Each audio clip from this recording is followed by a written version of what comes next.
Olá pessoal, como vocês estão? Espero que bem.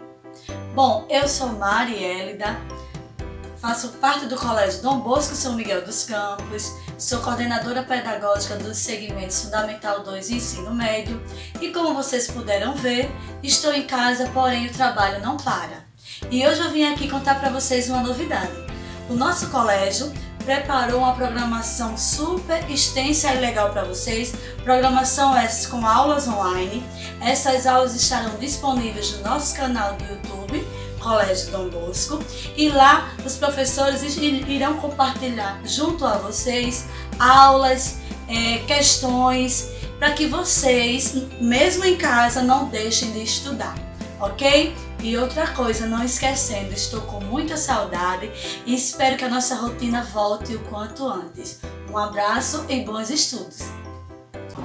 Bom dia, meu nome é Pauliana, sou professora de literatura no Colégio Dom Bosco, aqui na cidade de São Miguel dos Campos. A nossa aula de hoje será direcionada à segunda série do ensino médio. Nosso assunto será realismo e naturalismo, certo? Vamos fazer um apanhado geral do que foi o movimento realismo, depois a gente vai ver as diferenças básicas entre realismo e naturalismo, certo? A escola literária realismo, ela deu-se início na segunda metade do século XIX, a partir mais ou menos de 1860, já no finalzinho do romantismo. Termina uma escola literária, nasce outra.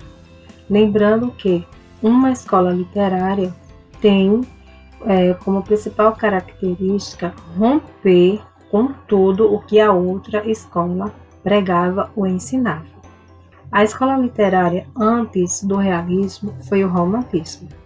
O romantismo pregava que o homem era um ser perfeito, ser divino, onde o amor era a essência de tudo, a linguagem exuberante, aquela linguagem bem rebuscada, uma linguagem pesada, às vezes com algumas palavras que a gente nem entende. Usava-se muito figuras de linguagem, a metáfora. Então, esse era o movimento romantismo. O realismo tinha uma visão totalmente diferente do realismo, porque, como o nome já diz, realismo vem do real, o fato em si, os acontecimentos.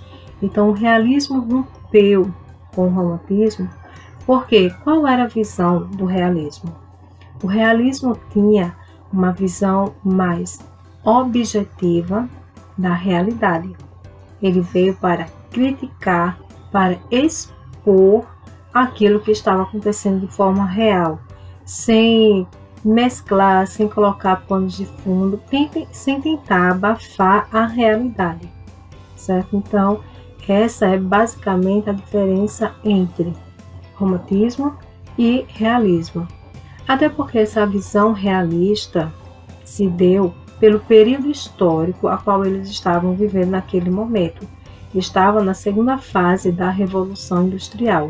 Então, devido àquele progresso na indústria, máquinas, a questão da burguesia, do proletariado, que existiam essas duas classes sociais predominantes nesse período, ou era burguês, era aqueles que tinham condições financeiras melhores, e tinha o proletariado, que seriam os trabalhadores das fábricas. Então, uma classe era abastada financeiramente, e até em questão de conforto, enquanto o proletariado era aquele que fazia tudo trabalho pesado e não tinha nenhum tipo de recompensa. Então, o realismo veio para mostrar a realidade nua e crua do jeito que ela era, sem tentar colocar panos de fundo, sem tentar abafar os acontecimentos. Ele veio para declarar, para fazer com que as pessoas pensassem, questionassem, para que as pessoas realmente pudessem ter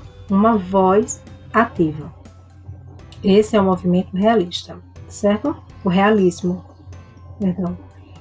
Vamos ao realismo no Brasil e o naturalismo. Vamos ver se a gente consegue aqui traçar uma diferença entre esses dois movimentos ou escolas literárias, como são conhecidos também. Se bem que se você for pesquisar a fundo, em alguns livros ou em alguns vídeos, né, explicando sobre esse assunto, alguns vão dizer que o naturalismo não é uma escola literária, e sim uma tendência, certo? Mas o que é que eu posso aqui passar para vocês é que os dois têm a mesma visão e que os dois nasceram no mesmo período. Um é engajado no outro, um realmente nasceu do outro, porque a essência dos dois é a mesma. O que é que faz com que eles sejam estudados separadamente? A visão que cada autor tem, tá certo? Tem só alguns pontos que são um pouco diferentes, mas aí eu vou mostrar para vocês depois. Em Portugal, essas duas escolas literárias ou movimentos literários, eles são estudados juntos. Então, tal que lá em Portugal, o assunto é realismo, naturalismo. Por quê? Porque para eles não existe separação. Um está inserido no outro. Mas aqui no Brasil, nós estudamos esses dois movimentos separados. Nós estudamos as características do realismo e estudamos as características do naturalismo. Por quê? Devido a um dos escritores ou autores, mais conhecidos no Brasil e no mundo do realismo, que é Machado de Assis. Ele tinha uma maneira própria, singular, ímpar de escrever. Isso fez com que ele rompesse com o naturalismo e que a gente pudesse estudar eles separadamente, certo? Machado de Assis também era chamado de bruxo, mas ele tem uma característica muito própria de usar a linguagem, de passar aquela visão. Então, isso fez com que eles fossem estudados separadamente. Vamos às características do realismo no Brasil. Como eu já falei, Machado de Assis é o mais importante escritor ou autor, que faz parte desse movimento. Realmente foi ele quem deu início com esse movimento. Sendo que no começo ele escrevia romances, mas eram romances já voltados para a realidade. Ele não idealizava o casamento como via o romantismo. O romantismo via o casamento como uma instituição sagrada, onde tudo era perfeito, onde a esposa era perfeita, os filhos, o marido. E Machado de Assis, ele escrevia romance no começo, mas com uma visão mais realista.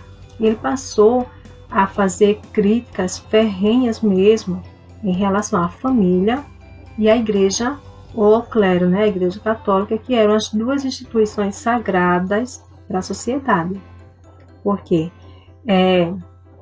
tinha a visão de Deus, aquela visão divina de que Deus está presente em tudo e que Deus sustenta tudo, o amor e tudo, e a família que jamais poderia ser destituída, onde era sagrado, o santo lar, nada poderia atingir, E Machado de Assis veio justamente para isso, para mostrar que duas instituições que eram tão veneradas, elas não eram tão perfeitas como eles queriam passar.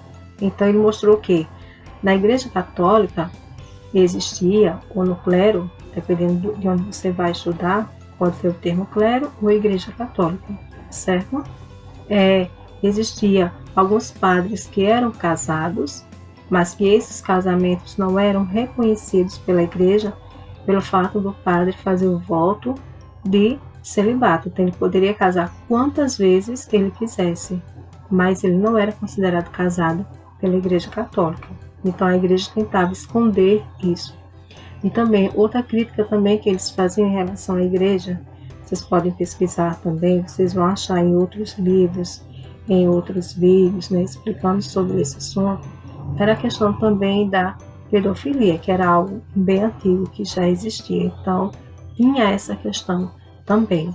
Em relação à família, qual a crítica que ele fazia? Que a família, embora parecesse ser tão perfeita, existia o machismo, existia a traição, e isso era algo errado, onde os filhos não tinham liberdade para se expressar, e que aquela família que para a sociedade, ela parecia tão perfeita, tão santa, tão sacra, não era aquilo.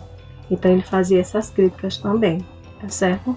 E daí a gente vê também, por exemplo, o machismo, onde a mulher não tem voz, a mulher não podia expressar-se.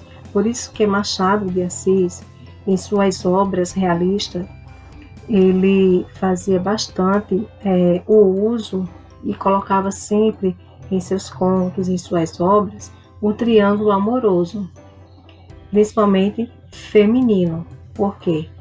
A traição por parte da mulher era algo que chocava a realidade, mas era algo que existia.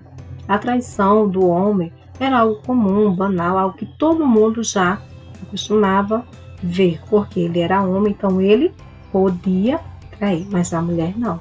E até em suas obras, né, ele fazia essa escolha pela traição feminina, segundo ele, porque chamava mais a atenção do leitor, trazia mais dramaticidade e fazia também uma crítica, dizendo que a mulher ela teria sido induzida a esse tipo de comportamento por ler tantos romances onde tem um final feliz e no casamento dela ela não era feliz. Então os romances em si acabavam meio que influenciando as mulheres a terem esse comportamento. Nós também podemos destacar a linguagem do realismo no Brasil. É uma linguagem clara, objetiva, certo? Não é uma linguagem tão trabalhada quanto no romantismo, sem ter aquelas figuras de linguagem tão... Aí você pode pegar uma obra de Machado de Assis, que é o mais conhecido, e dizer, mas a linguagem dele não é tão fácil para se compreender. A linguagem dele era clara, não é tão fácil de a gente compreender hoje, venhamos também e convenhamos, que foi escrito lá no século XIX, então era um português oralmente um pouco diferente do nosso, e também porque ele usava a norma culta, ele era pessoa estudada, então ele usava a norma culta, então tem algumas palavras que podem parecer que nunca existiu, que você não conheça, mas não é que seja errado, é uma linguagem de fácil compreensão, ele é objetivo, ele é claro o que ele quer passar, mas usava a norma culta, sim. E nesse período do realismo no Brasil, surgiram algumas correntes filosóficas ou movimentos filosóficos, como o marxismo, positivismo, determinismo e o darwinismo. Então, esses movimentos, quando eles começaram a surgir, que cai muito em vestibular, onde eles questionam quais são os movimentos filosóficos surgidos nesse período do realismo, então nós temos esses quatro: marxismo, darwinismo, positivismo e determinismo, onde ali a sociedade estava em constante transformação, a questão do social, a questão da organização, a questão de romper com aquela ditadura, onde quem nasce pobre morre pobre, quem é rico permanece rico, então eles não estavam mais aceitando aquela condição. E quando esses movimentos filosóficos começaram a surgir, começaram a ficar mais em evidência, então surge o naturalismo. Por quê? O que é o naturalismo? O naturalismo também tem a vertente do realismo, que é falar a verdade, expor o que de fato acontece na sociedade, mas de uma maneira mais comprovada pela ciência. Eles usavam bastante a ciência para comprovar o que eles estavam falando. É aquela questão, 2 mais 2 é 4. Você tem que falar e tem que provar. Então, o naturalismo, eles trabalhavam mais com a parte da ciência, onde tinha que se provar o que se falava. E eles usavam esses movimentos filosóficos para ter respaldo no comportamento da sociedade. Então, eles analisavam o comportamento da sociedade dentro desses movimentos. Então, essa postura de alguém está sendo conveniente, ou nós podemos classificar como uma atitude positivista, determinista, darwinismo e por aí vai, certo? Em suas obras, nós podemos também ver claramente a questão desses movimentos, tá certo?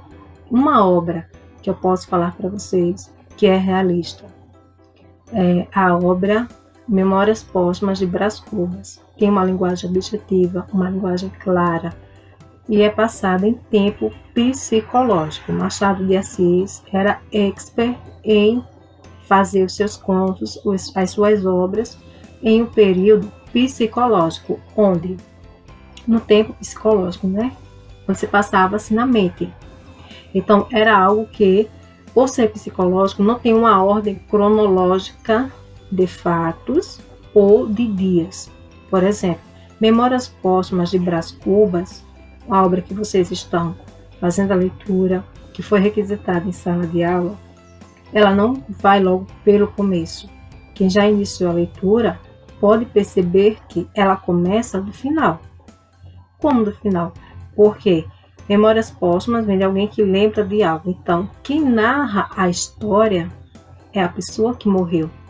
Né? Isso para a gente ver que a pessoa já passou por todo o processo, por toda a sua história, chegou à morte, e agora é como se ela tivesse tido a oportunidade de voltar para contar a sua história. Então, a gente já vem do final, você já vem da parte em que ela morreu, para a gente entender todo o processo que ela passou até chegar a esse período da morte. Então, vai do final para o começo, certo? Então, não há aquela sequência lógica de fatos, tá certo? Então, passa-se em tempo psicológico, onde também na obra a gente pode ver que em determinados momentos o autor, Machado de Assis, ele passa o que a pessoa está pensando, algo que não é real, que a gente sabe que não há como acontecer, alguém entendeu o que o outro está pensando. Então, essas são as características do realismo e também são características do Machado de Assis. Passar em tempo psicológico, não tem uma ordem cronológica, ele também é objetivo, ele é claro, ele critica a sociedade em si. Machado de Assis faz uma crítica direta, não é indireta, direta à burguesia, que é a classe rica. Então, ele veio para denunciar que a família dos burgueses, embora se aparecesse para a sociedade como algo perfeito, não era tão perfeito, existia problemas como qualquer uma. Veio mostrar que a igreja, embora fosse uma instituição considerada santa, sagrada, ela também tinha os seus defeitos, que era a realidade, que era daquele jeito. Então, ele fez essa crítica da realidade. Já o naturalismo, ele faz uma crítica, mas não aos burgueses, e sim ao proletariado. Já é uma crítica ao ser humano como um ser individual, certo? Um dos autores bem conhecidos do naturalismo é Raul Pompeia. Raul Pompeia, ele fez o livro O Ateneu, tá certo? Ele fez o livro Ateneu, mas existem outros, existe, claro, com certeza. O Cortiço, de Aloysio de Azevedo, ele é um livro onde a gente pode ver que ele tem traços naturalistas, tá certo? Por que ele tem traços naturalistas? Porque o naturalismo, ele vai ver o homem na sua essência, nos seus sentimentos, instintos mais secretos, que às vezes até o homem não conhece.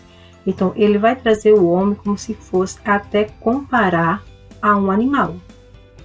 Onde ele é feroz, ele vai mostrar as coisas mais íntimas que às vezes até o ser humano não conhece, como a questão da degradação social. Ele vem colocar à tona os vícios, a questão do alcoolismo, a questão da prostituição, a questão das favelas, dos cortiços. Ele vem falar os problemas sociais que circulavam naquele período. Esse é o naturalismo. Então, para cada ação do homem, ele vai classificar em um dos movimentos filosóficos, tá certo? Determinismo, positivismo. No Cortiço, a gente vê que existe uma personagem chamada Juju, que ela mora com a sua madrinha. Juju veio do interior, né, para trabalhar, os seus pais eram artesãos, e ela veio para a cidade para estudar e trabalhar. Só que a sua madrinha, ela é prostituta. Então, na sociedade ali, naquele cortiço, as pessoas começam a fazer o pré-julgamento do que a Juju se tornará. Se ela mora com uma prostituta, lógico e evidente que ela será uma prostituta. Então, eles começam a julgar. Mas aí vem a questão do determinismo. Então, o ser humano é quem vai dizer se ele vai ter sucesso ou fracasso. Juju só se tornará prostituta se ela quiser. Caso ela queira ter um futuro diferente, ela pode. Por quê? Porque ela vai determinar o seu futuro. Então aí a gente vê as questões também entrando nesses movimentos filosóficos, entrando dentro da literatura. História, filosofia, literatura praticamente estão todas engajadas, porque nós estamos em um período, em um contexto social, nesse período do realismo e do naturalismo.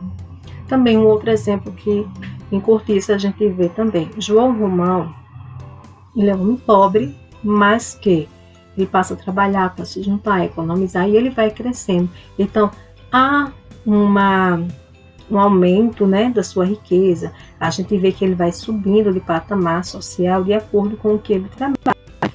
Nós podemos dizer que ele teve determinismo. Ele determinou onde ele queria chegar, certo? Também a gente pode ver onde eu posso encontrar o positivismo. O positivismo a gente encontra na frase da bandeira nacional, ordem e progresso, essa questão da organização social. Então, toda a sociedade ali, nesse período, ela estava se organizando, se reestruturando quanto sociedade e quanto pessoas, certo? Então, esses são os dois movimentos, realismo e naturalismo, e os dois autores principais do realismo nós temos Machado de Assis e do naturalismo nós temos o Raul Pompeia, tá certo? Só são esses, não, existem outros também, tá certo? Então, a atividade que eu vou deixar para vocês é para que vocês concluam uma leitura. Tem um texto no livro sobre o Ateneu, que é do naturalismo, de Raul Pompeia, na página 24, tá certo? Tem a página 24 e a 25 para fazer a leitura, são 2 páginas para leitura, certo? E vocês vão responder de fato a 26, 27 e 28, tá certo? Então, vocês façam a leitura aqui no livro de literatura para vocês, façam essa leitura, tenham atenção, destaque alguns pontos que vocês acharem necessário. Se precisar, vocês pesquisem. Caso vocês voltem à aula novamente, assistam novamente, tá certo? E qualquer dúvida, na próxima aula a gente tira, tá certo? Se cuidem, foco, tenham bastante cuidado com a questão do vírus, que nós possamos estar bem para voltarmos, tá certo? Logo, logo a gente volta. Então, bons estudos, leiam bastante. Não esqueçam de fazer a leitura do livro Memórias Póstumas de Brás Cubas, tá certo? Estou contando com vocês com essa leitura e até a próxima aula. Tchau, estou com saudade de vocês.